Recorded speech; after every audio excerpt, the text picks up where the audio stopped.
अस्सलाम वालेकुम एक्वेरियंस, मैं हारिस अज़मी प्रोफेशनल एस्ट्रोलॉजर आपकी खिदमत में हाज़िर हूँ इस हफ्ते की एस्ट्रोलॉजिकल रिसर्चेस लेकर।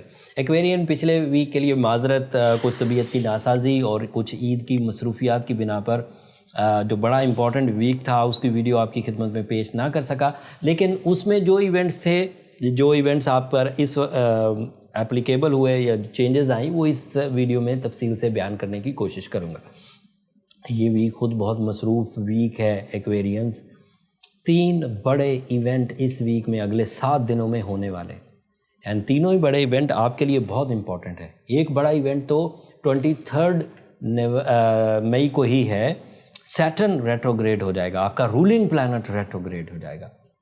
And as you know by western calculations Saturn आपके पहले ही घर में था।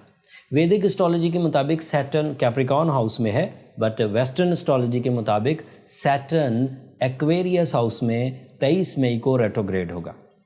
इसकी कुछ कॉम्प्लिकेशंस हैं, वो मैं बयान करता हूँ। फर्स्ट हाउस में किसी भी प्लैनेट का रेट्रोग्रेड होना आपकी जो शख्सी एबिलिटीज़ होती हैं, नेचुरल स्किल्स, पर्सनालिटी, आपकी जो परफॉर्मेंसेस हैं, उसमें कुछ डलनेस लेकर आता है। और अगर रूलिंग प्लैनेट ही हो, एंड एज यू नो ये रूलिंग प्लैनेट आपके पहले घर में 27.5 साल के बाद आता है, और इसमें ये जो रेट्रोग्रेड टाइम होता है ये 2.5 साल के लिए आता है पहले घर में 27.5 साल के बाद। ये 4 महीने हर साल रेट्रोग्रेड रहेगा, और वो 4 महीने एक्वेरियंस का बैड पैच होता है, जिसमें अगर वो कुछ इन्वेस्ट करना चाहें, अगर वो कोई फ़ाइट करना चाहें, अगर वो कोई एग्ज़ाम देना चाहें, अगर वो कोई कंपटीशन विन करना चाहें, तो उसमें उन्हें टाइम की सपोर्ट नहीं मिलेगी। उन्हें जो कुछ करना होगा अपनी विल, अपनी रिसोर्सेज, अपनी प्लानिंग्स, अपने एफर्ट से करना होगा। अगर टाइम सपोर्ट मिलती है तो सैटर्न आपके रूलिंग होने की वजह से कम 40% इन्हेंसमेंट देता है। अब वो जो 40% luck factor time support Saturn की वजह से मिलता था, वो अब अगले 4 महीने तक रुका रहेगा या स्लो हो जाएगा। अगर कोई एक्वेरियन स्ट्रॉन्ग एक्वेरियन है और वो इस 40% के बगैर ही अपनी तरक्की को, अपनी लव लाइफ को, अपनी फ़िज़िकल हेल्थ को, अपनी कैरियर को, अपनी रिस्पेक्ट को, अपनी फेस वैल्यू को मेंटेन कर जाए, तो वो स्ट्रॉन्ग एक्वेरियन होगा और उसने अपनी सलाहियतों से चीज़ें सेटल डाउन कर ली। बट अगर कोई एक्वेरियस 23 मई के बाद रोज़ ब रोज़ कमज़ोर पड़ने लगे अपने जज्बात में, अपनी माइंड स्किल्स में, अपनी अचीवमेंट्स में, अपनी लव लाइफ में, अपनी कैरियर फॉर्म में, तो दैट मीन्स वो वीक है, और जैसे ही एक प्लैनेट ने उसे सपोर्ट करना कम किया उसके लिए ट्रबल शुरू होगी। हकीकत में जब मैं ये कहता हूँ कि एक प्लैनेट ने सपोर्ट करना कम किया, तो इसका मतलब ये नहीं है कि वो प्लैनेट हमें कुछ देता था। ये रब का एक निज़ाम है जो रब ने एक ज़िम्मेदारी लगाई हुई है। जैसे सूरज के ज़िम्मे रोशनी देना है, अगर सूरज रोशनी नहीं दे रहा तो इसका मतलब ये नहीं कि सूरज नहीं दे रहा, इसका मतलब ये है कि रब नहीं देना चाह रहे, तो सूरज को हुक्म दे दिया कि अपनी रोशनी रोक दो, और ऐसा सिस्टमेटिकली होता है। हर रोज़ मगरिब के टाइम पर सूरज गुरूब हो जाता है। सूरज का गुरूब होना एक सिस्टम है, लेकिन उस सिस्टम को हुक्म रब ताला देते हैं। इसी तरह सैटर्न का रेट्रोग्रेड होना एक सिस्टम है, लेकिन इसको हुक्म अल्लाह ताला की तरफ से ही है कि अब ये उल्टा चलेगा और कमज़ोर हालत होगी, और इस कमज़ोर हालत से आपको बाउंड्री लेस जजमेंटल क्वालिटीज़ में कमी, आपके डिसिप्लिन में कमी, एंड टाइम का थोड़ा कमज़ोर बिहेव करते हुए आपके कैरियर में एंड आपकी achievement, respect and face value में कुछ कमियाँ आएंगी। बट इसे कवर किया जा सकता है, मैं रेमेडीज़ एंड पर दे दूँगा।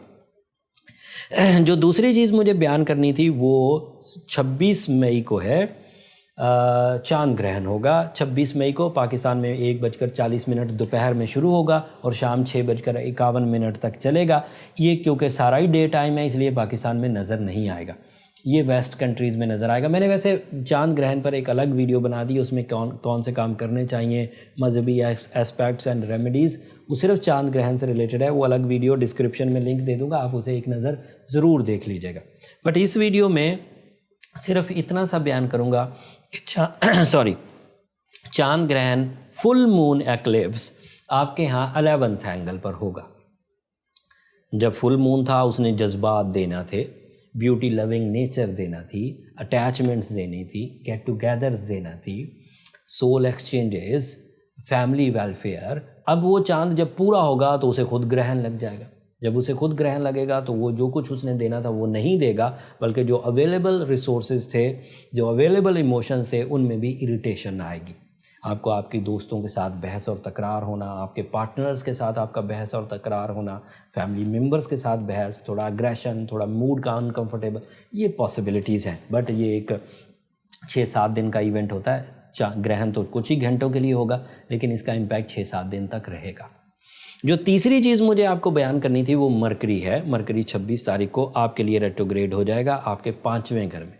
And 5th house is a house of education, 5th house is a house of deal making, 5th house is a house of business deals, 5th house is a house of love life, 5th house is a house of childrens, 5th house is a house of family welfare. उधर Mercury का retrograde होना थोड़ा trouble make करेगा and आपकी psychological side लोगों पर शक करेगी या रॉन्ग असेसमेंट्स करेगी। अगर आप उन रॉन्ग असेसमेंट्स को फॉलो करेंगे तो रिग्रेट्स में जाएंगे, बट उम्मीद है आप ऐसा नहीं करेंगे। उसकी 2 वजूहात हैं। इस 5वें घर में जिसमें मरकरी रेट्रोग्रेड होने लगा है, इसमें सूरज 20 तारीख को आ चुका है, जो पिछले हफ्ते इवेंट हुआ था और हम वो वीडियो नहीं दे सके, इसलिए वो इवेंट मिस हो गया। तो पिछले हफ्ते की 20 तारीख से 5वें घर में सूरज के आ जाने से मरकरी की रेट्रोग्रेशन आपको तंग नहीं करेगी।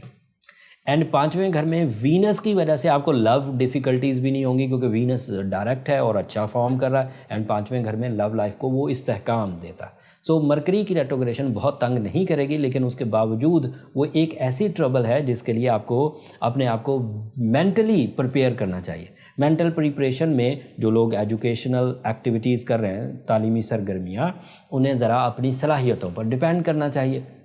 जो लोग बिज़नेस डील्स कर रहे हैं उन्हें भी अपने होमवर्क को पूरा करके मीटिंग्स को अटेंड करना चाहिए और डिसिप्लिन के साथ।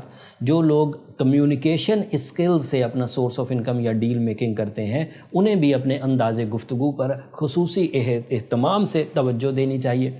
एंड इसी तरह हाउस वाइफ्स को भी अपने इर्द गिर्द अपने लव वंस के साथ, अपनी औलाद या अपने हस्बैंड, उनके साथ बात करते हुए या एम्प्लॉयज़ को अपने बॉसेस के साथ बात करते हुए इंतहाई एहतियात बरतने की ज़रूरत है। आएँ बाएँ शाएँ ना किया जाए, गैर ज़रूरी तौर पर बहस ना की जाए, गैर ज़रूरी तौर पर कच्चे प्लान्स ना दिए जाएं, हल्के या कमज़ोर आइडियाज़ ना दिए जाएं। कुछ अरसे तक के लिए ये रहेगा मरकरी की रेट्रोग्रेशन, क्योंकि ये शॉर्ट टर्म प्लैनेट है, 3 ही हफ्तों में ख़त्म हो जाएगी, जून के एंड तक। अगर आप इन सब चीज़ों को सम अप करें तो आपका मूड स्विंग्स चांद ग्रहण की वजह से, सैटर्न की रेट्रोग्रेशन आपके बिजनेस पर, मरकरी की रेट्रोग्रेशन आपके तालीम पर ये इम्पैक्ट डालेगी। इसकी जद में हाउस वाइफ्स भी और इसकी जद में बिजनेसमैन्स भी, ये सब आ सकते हैं। अगर आप अपनी विल, अपनी नॉलेज, अपने अवेलेबल रिसोर्सेज, अपनी प्लानिंग एंड अपनी स्ट्रगल की वजह से इन इवेंट से बच कर निकल गए तो this is my professional statement that you are a strong Aquarian. But अगर 23 तारीख के बाद आपका उलझाव बढ़ने लग गया सेहत के मामलात में, लव के मामलात में, कैरियर के मामलात में, दैट मीन्स कि you are a weak Aquarian. And उस सूरत में आपको सूरह शम्स पढ़नी चाहिए, ब्लू सफ़ायर पहनना चाहिए, काले कपड़े को अवॉइड करना चाहिए, सफ़ेद रंग की चीज़ जुम्मे के दिन खैरात करनी चाहिए। इससे भी बहुत हद तक रिकवरीज हो जाएंगी। बट अगर आप ऑलरेडी ये सब चीज़ें कर चुके हैं और फिर भी कवर नहीं हुए तो लास्ट सोल्यूशन फिर बर्थ चार्ट डायग्नोसिस है, जिससे फर्स्ट ऑफ ऑल हमें ये पता चल जाएगा कि प्रॉब्लम कितनी बड़ी है आपके साथ, आप कितने पानी में हैं और उसे कैसे रिजॉल्व किया जा सकता है। उसके लिए ये नंबर नीचे चलते रहते हैं, आप इन पे रब्ता करके अपनी बर्थ चार्ट कैलकुलेशंस के लिए टाइम ले सकते हैं एक्वेरियंस। बट वो फ्री फोरम नहीं है, हम लोग काफ़ी अरसे से बोल रहे हैं। आई होप कि आप उसे अंडरस्टैंड करेंगे। टाइम टेस्ट शुरू होने लगा है 23 तारीख से एक्वेरियंस। सो अपनी कमर कस लीजिए एंड चीज़ों को संभालना सीखिए। बहुत अरसे तक, तकरीबन 5 महीने आपको बेहतरीन टाइम मिला है अपने आप को फ्लरिश करने के लिए। अब बेहतरीन टाइम है अपने आप को समझने के लिए, अपनी कॉम्प्लिकेशन, अपने दुश्मनों को या अपनी अवेलेबल प्लान्स को, अपनी स्ट्रेंथ को समझने के लिए। जो बंदा इस टाइम में अपने आप को समझ जाएगा वो अरूज के टाइम को, जो अक्टूबर 11 से दोबारा शुरू होगा, उसमें भरपूर अपने आप को कैश कर पाएगा। सो वक्त पर नज़र रखिए।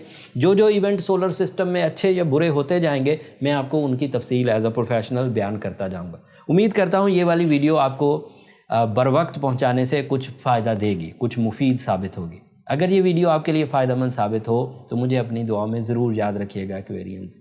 आपकी दुआएं ना सिर्फ मेरे लिए इस दुनिया का बल्कि आखिरत का सबसे कीमती सरमाया है। चैनल को भी ज़रूर सब्सक्राइब कर लीजिएगा। आपकी ये जो सब्सक्रिप्शन वाली मोहब्बत है, इसकी वजह से हम पाकिस्तान में नंबर 1 लेवल पर एस्ट्रोलॉजी फोरम रन कर रहे हैं। अपनी ये मोहब्बत का इजहार सब्सक्रिप्शन की सूरत में ज़रूर करते रहिएगा। अगले हफ्ते तक के लिए अल्लाह ने के बाद।